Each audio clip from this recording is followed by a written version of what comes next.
के हृदय के हार, मुकुटमणि, और 4 महीना पहले जो प्रधानमंत्री बने, लेकिन आज केवल भारत के प्रधानमंत्री नहीं, विश्व के आकाश में सूर्य की तरह चमकने वाले ग्लोबल लीडर के रूप में आज हमारे सामने हैं।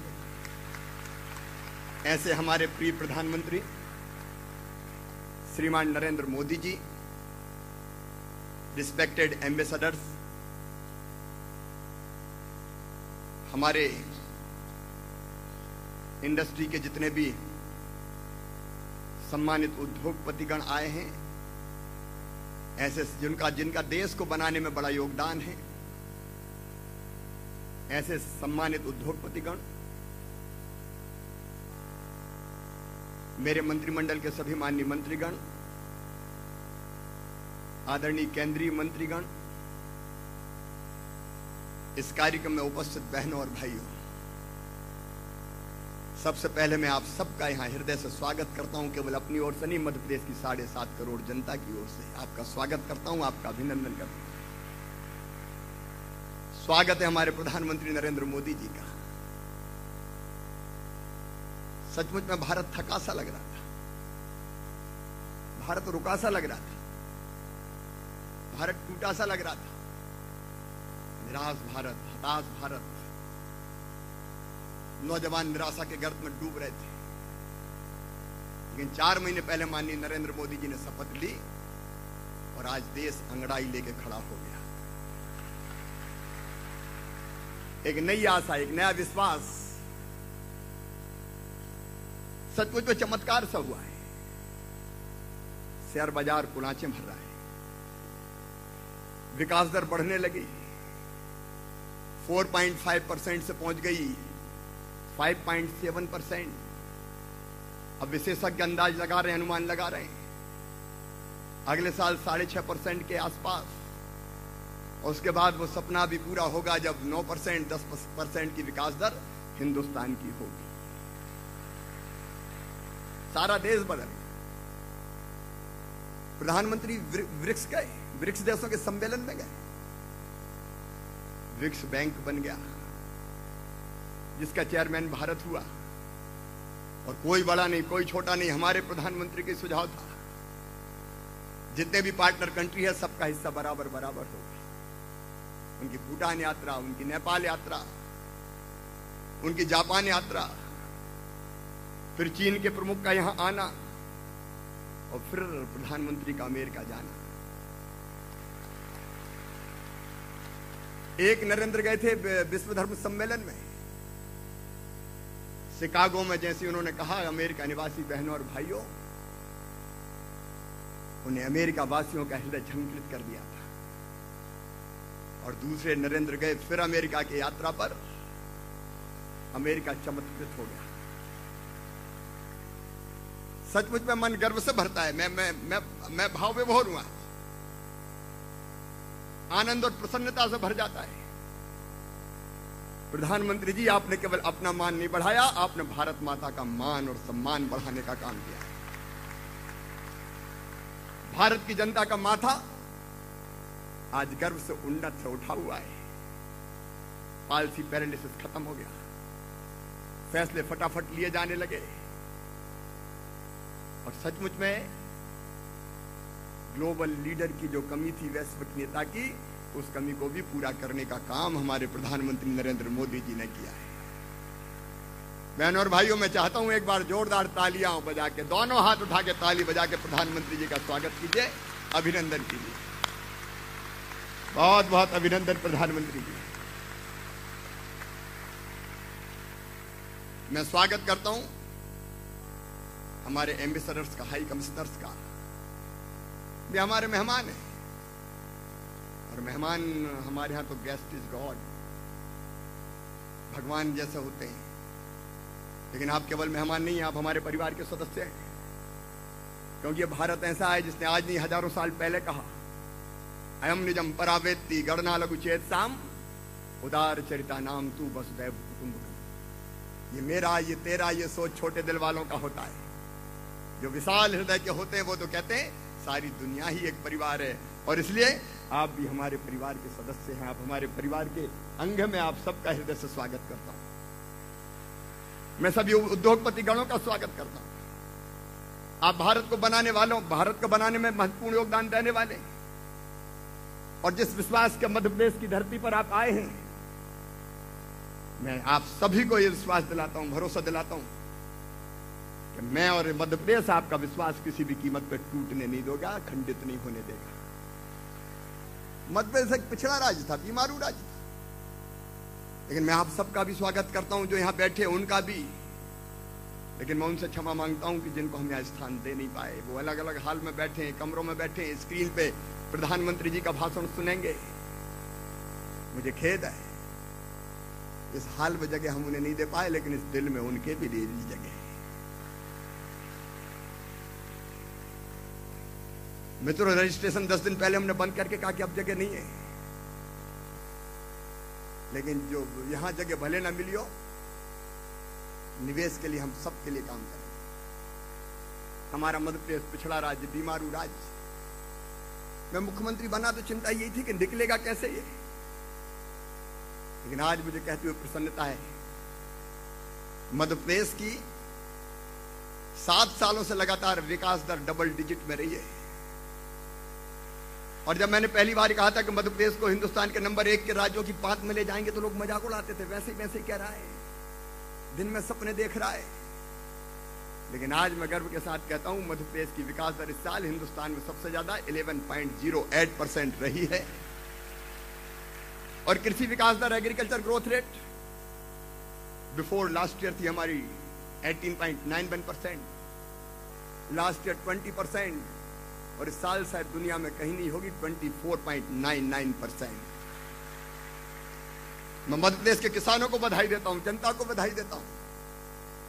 हमने तेजी से आगे बढ़ने की कोशिश की है, इंफ्रास्ट्रक्चर नहीं था, हमने बनाने की कोशिश की है। मैं उसके विस्तार में नहीं जाऊंगा, हम माननीय प्रधानमंत्री जी को सुनेंगे।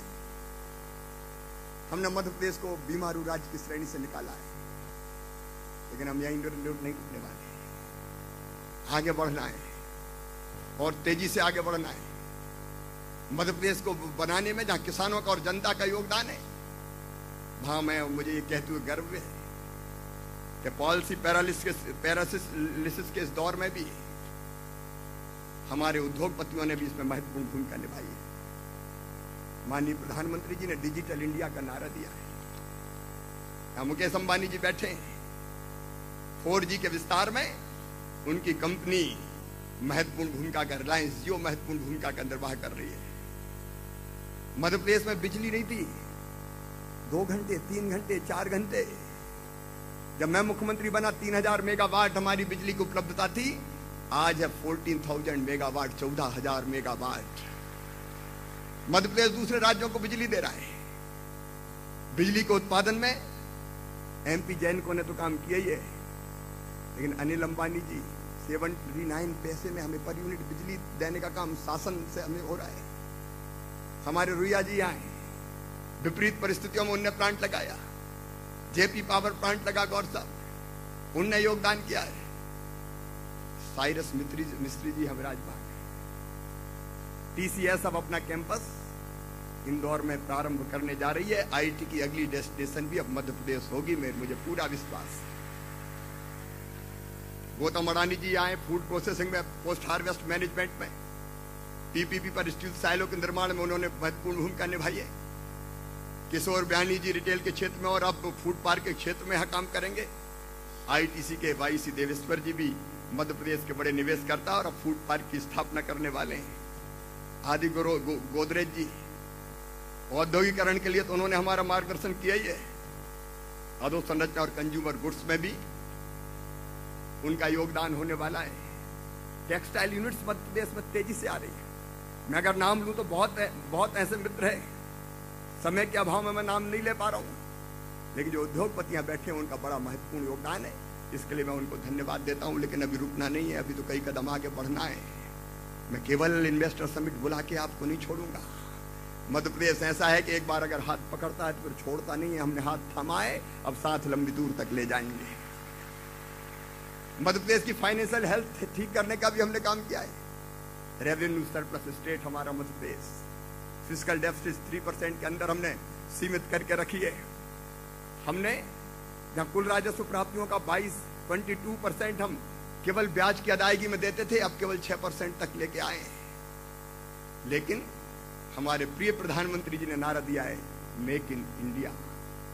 प्रधानमंत्री जी का नारा हमारे लिए नारा नहीं है, सचमुच में मध्य प्रदेश के लिए मंत्र है। और प्रधानमंत्री जी मेक इन इंडिया के लिए आइडियल स्टेट बना के देंगे हम, मेक इन मध्य प्रदेश। आइए मध्य प्रदेश में निवेश कीजिए, मैं आह्वान करता हूं। लेकिन मध्य प्रदेश में निवेश क्यों करें, सबसे बड़ा सवाल यही है। मैं कहना चाहता हूं उद्योगपति मित्रों, जो यहां बैठे हैं उनको भी, जो दूर सुन रहे हैं उनको भी, और जो ना यहां नहीं है उनको भी, आइए मध्य प्रदेश। मध्य प्रदेश इसलिए कि हमारे पास भूमि उपलब्ध है। हमने लैंड बैंक बनाया है, 26,000 हेक्टेयर का हमारा लैंड बैंक तैयार है। हमने उसको वेबसाइट पे भी डाला है, हम पुस्तिका भी सबको वितरित कर रहे हैं। जमीन का झगड़ा नहीं है, आप देखिए, जमीन पसंद कीजिए, उंगली रखिए, आपको जमीन दे दी जाएगी। हमारे पास भूमि है। उद्योग के लिए बिजली चाहिए, रहीमन बिजली राखिए, बिन बिजली सब सून। उसके बिना उद्योग नहीं आ सकते। कई राज्य बिजली के संकट से गुजर रहे हैं, लेकिन 24/7 हम बिजली उपलब्ध आपको करा रहे हैं। मध्य प्रदेश में पानी की कमी नहीं है। प्रधानमंत्री जी के मूल मंत्र जो गुजरात में उन्होंने कहा था पानी रोको, हमने भी उसको आत्मसात किया। छोटे बांध, बड़े बांध, 7 लाख हेक्टेयर जमीन में सिंचाई होती थी, अब 27.5 लाख हेक्टेयर जमीन में होती है। उद्योगों के लिए पर्याप्त पानी है। और कमी थी तो नर्मदा जी के पानी को लिफ्ट करके छिपरा मैया तक ले आए। अब काली सिंध, गंभीर और पार्वती को भी नर्मदा जी से जोड़ेंगे, और पानी की कमी ना तो खेती के लिए रहने देंगे, ना उद्योगों के लिए रहने देंगे। यहाँ पानी है, यहाँ इसलिए कि स्किल्ड मैन पावर हमने तैयार की है। स्किल डेवलपमेंट मिशन मुख्य प्रधानमंत्री जी का सपना है। हमने नई ITI खोली, पुरानी ITI को अपडेट किया, इंजीनियरिंग कॉलेज है, PPP मोड पे ITI खोल रहे हैं।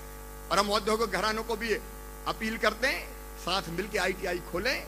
जैसा स्किल्ड मैन पावर चाहिए मध्य प्रदेश के नौजवान वैसे कुशल हाथ रखते हैं, हम उनको और ट्रेंड करेंगे, आपको कोई दिक्कत नहीं होगी। मध्य प्रदेश में औद्योगिक शांति है, चाहे जो मजबूरी हो, मांग हमारी पूरी हो, जो हमसे टकराएगा मिट्टी में मिल जाएगा, ये नारे यहां नहीं लगते। मैंडेज लॉस नहीं है, स्किल्ड मैन पावर, कोई औद्योगिक अशांति नहीं। मध्य प्रदेश में हमने रियल सिंगल विंडो बनाई है। ये सिंगल विंडो ही बड़ी खतरनाक होती है। कहते हैं सिंगल विंडो, लेकिन सिंगल विंडो में जाने के बाद 10 विंडो पे और जाओ, जा के परेशान हो जाओ। एक बार फंस गए तो फिर फंसे ही रहे।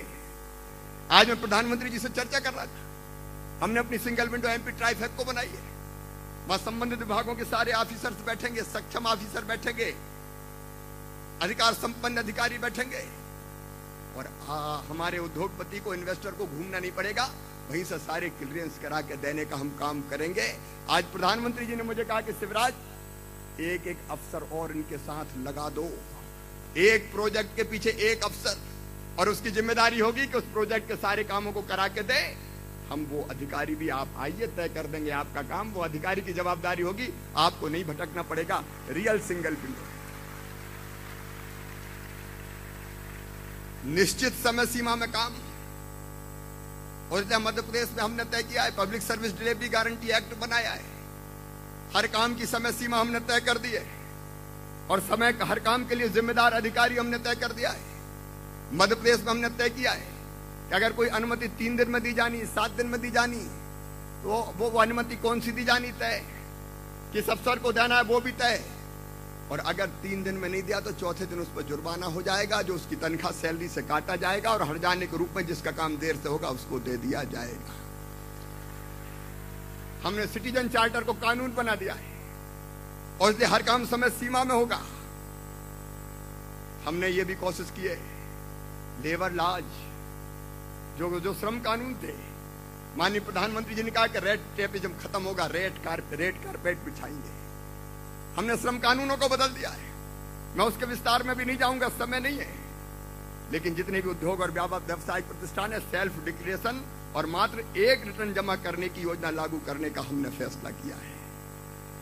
हमने लेबर लॉज में, श्रम कानूनों में लाइसेंस रजिस्ट्रेशन निर्धारित समय सीमा में जारी नहीं हो, अगर किया गया तो वो स्वतः जारी हो जाएगा, फिर जारी करने की जरूरत ही नहीं पड़ेगी। 16 श्रम कानूनों के अंतर्गत 61 रजिस्टर संधारित किए जाते थे, करना पड़ते थे। अब उसकी जगह केवल 1 रजिस्टर से काम चलेगा और 13 प्रकार के रिटर्न के लिए केवल 2 रिटर्न भरने पड़ेंगे, 2 वार्षिक रिटर्न। ये बार बार रिटर्न के झंझट से भी मुक्ति देने का काम किया है। रात में महिलाओं को काम करने की 3 पाली में अनुमति सुरक्षा के साथ पॉल्यूशन कंट्रोल बोर्ड और फूड एंड ड्रग कंट्रोलर की प्रक्रियाओं को सेल्फ सर्टिफिकेशन और समय में सीमा में बांधकर सरलीकृत किया है। मैं उसके बहुत विस्तार में नहीं जाऊंगा, समय मुझे इसकी इजाजत नहीं देता। लेकिन इसके साथ एक बात और है, मध्य प्रदेश में निवेश इसलिए भी कि ना यहाँ कोई पूरब का है, ना कोई पश्चिम का है, ना कोई उत्तर का है, ना कोई दक्षिण का है। यहाँ तो जो आता है वो मध्य प्रदेश का ही हो जाता है। अगर मुंबई की भाषा में कहूं तो सब अपना मानुस आहे, कोई यहाँ का नहीं, कोई वहां का नहीं। जैसे दूध में मिलकर शक्कर एक हो जाती है, वैसे जो मध्य प्रदेश में आता है वो मध्य प्रदेश का ही हो जाता है। और सिंगल विंडो नहीं, हमने तो द्वार ही खोल दिए। खिड़की की बात कौन करता है? दिल के दरवाजे भी खुले हैं और मध्य प्रदेश के दरवाजे भी खुले हैं। आइए, प्रधानमंत्री जी का आशीर्वाद है और मध्य प्रदेश में मैं भी हूं, चिंता मत करना। अगर जरूरत पड़ेगी तो हम नीतियों को अपडेट करेंगे, जरूरत पड़ी तो प्रक्रियाओं को बदलेंगे, क्योंकि एक जिद है, एक जुनून है, एक जज्बा है, एक तड़प है। मध्य प्रदेश को गरीब नहीं रहने देंगे, पर कैपिटा इनकम और बढ़ानी है, लोगों का जीवन स्तर और उठाना है, जनता की आंखों में आंसू नहीं रहने देना, उसके चेहरे पर मुस्कुराहट लेके आना है और इसके लिए जी जान लगा के काम करेंगे। माननीय प्रधानमंत्री जी ने कहा कि भारत को फिर से दुनिया का सरताज बनाना है, विश्व गुरु के पद पर भारत को अधिष्ठित करना है। उनके सपने को पूरा करने के लिए मध्य प्रदेश कोई कसर नहीं छोड़ेगा। प्रधानमंत्री जी, हम परिश्रम की पराकाष्ठा करेंगे, प्रयत्नों की परिसीमा करेंगे, दिन और रात एक करेंगे और आपके सपनों के भारत के निर्माण के लिए हम वैसा मध्य प्रदेश बनाएंगे, वैसा मध्य प्रदेश बनाएंगे, कोई कसर नहीं छोड़ेंगे। मैं फिर एक बार अपने सभी उद्योगपति साथियों को और हमारे विदेश से आए डेलीगेट्स को भी ये विश्वास दिलाना चाहता हूं, मध्य प्रदेश से भी पर विश्वास कीजिए। मैं जबान से नहीं बोलता, मैं दिल से बोलता हूँ, अंतरात्मा से बोलता हूँ। हम जो कहते हैं वो करने की कोशिश करते हैं। आइए, मध्य प्रदेश में निवेश कीजिए। मैं आपको आश्वस्त करता हूँ कि आपका परिश्रम बेकार नहीं जाएगा, आपकी पूंजी बेकार नहीं जाएगी। और एक बार मैं फिर आप सबका हृदय से स्वागत करता हूँ। प्रधानमंत्री जी ने कहा है, सबका साथ सबका विकास, मतलब सर्वे भवन्तु सुखिनः, सर्वे सन्तु निरामया, सर्वे भद्राणि पश्यन्तु मां कश्चित् दुर्भाग् भवेत्। सब सुखी हो, सब निरोग हो, सबका मंगल हो, सबका कल्याण हो। उनके उस सपने को और संकल्प को साकार करने के लिए मध्य प्रदेश कोई कसर नहीं छोड़ेगा। एक बार आप सबका फिर मध्य प्रदेश में हृदय से स्वागत, अभिनंदन। लेकिन भूलिएगा मत, आए हैं तो कुछ किए बिना जाने नहीं दूंगा। अब साथ साथ मिलके प्रगति और विकास का सफर तय करेंगे। एक बार फिर माननीय प्रधानमंत्री जी का और सभी अतिथियों का स्वागत करते हुए मैं अपनी वाणी को विराम देता हूं।